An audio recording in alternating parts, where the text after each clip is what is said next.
Be ready. 5 seconds.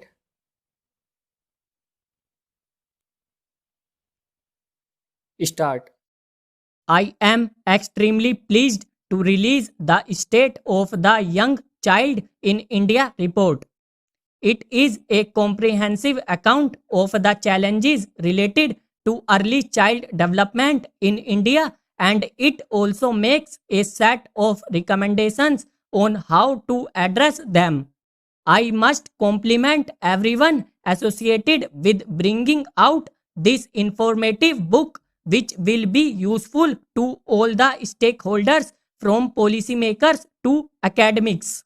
All of us realize the importance of ensuring healthy, happy, caring, and playful early years for children. All of us care for their well being and holistic development. It is well known that the years from birth until the age of 5 are critical. Adequate nutrition and positive caring environment at home play an important role in a child's development. For healthy development, children should grow up in an environment where their emotional, social, educational, and other needs are fully met. A good foundation in the early years makes a difference through adulthood and even gives the next generation a better start. Educated and healthy people participate in and contribute to the financial and social wealth of their societies.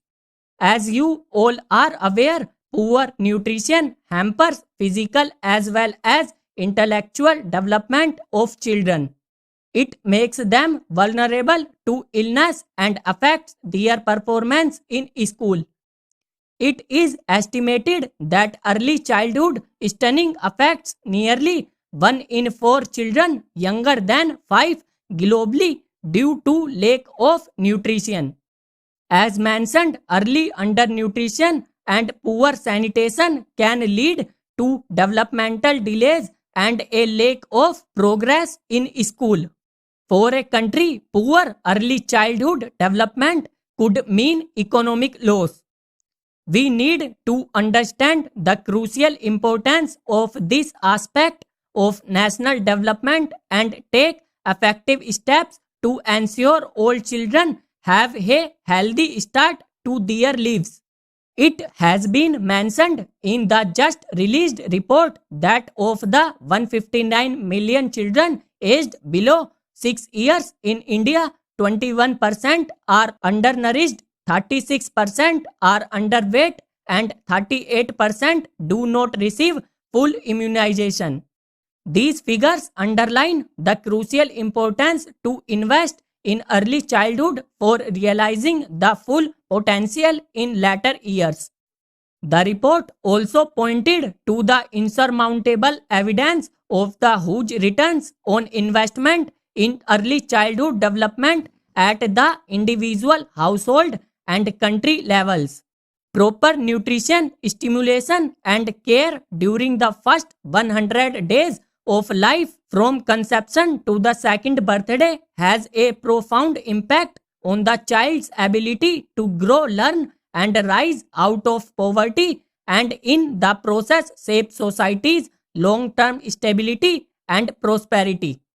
It was stated, based on ranking and values on the Young Child Outcome Index, the report named Kerala, Goa, Tripura, and Tamil Nadu to be among the top performers, while 8 states Assam, Meghalaya, Rajasthan, Chhattisgarh, Madhya Pradesh, Jharkhand, Uttar Pradesh, and Bihar with scores below the national average lagged behind. The report has rightly pointed to the criticality of a holistic approach to development, including public awareness and parental education, improved living conditions with access to clean drinking water, proper sanitation, and reliable primary healthcare service to make a difference to health and nutritional standards among children. India has made considerable progress over the years in child welfare.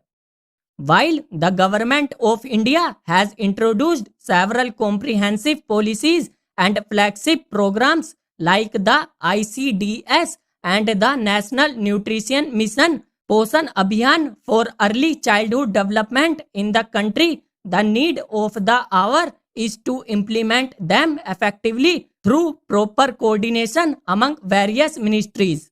The Rashtriya Bal Swasthya Karyakram RBSK in an important initiative for early identification and intervention for children from birth to 18 years to cover 4Ds defects at birth, deficiencies, disease and development delays including disability. Similarly, Beti Bachao Beti Padhao BBBP is equally important to ensure protection, education and empowerment of the girl child. The recently unveiled National Educational Policy rightly states that the overarching goal will be to ensure universal access to high quality early childhood care and education across the country in a phased manner. As you all are aware, India has been making conscious efforts to meet the international commitments like the UN Convention on Rights of the Child UNCRC and the Convention on the Elimination of All Forms of Discrimination against Women CEDAW and more importantly the Sustainable Development Goals. But the challenges are still huge and we need to address them. It is important for all stakeholders, including the government policy makers and civil society organizations, to intensify their efforts in ensuring the well-being of the young child through better policies and effective programmatic interventions. In other words, there should be well strategized collective action on multiple fronts. Ensuring the well-being of the young child assumes greater importance if India has to take full advantage of its demographic dividend. We must continue to focus our attention on early childhood care and education. Child development should be the foundation of our development architecture.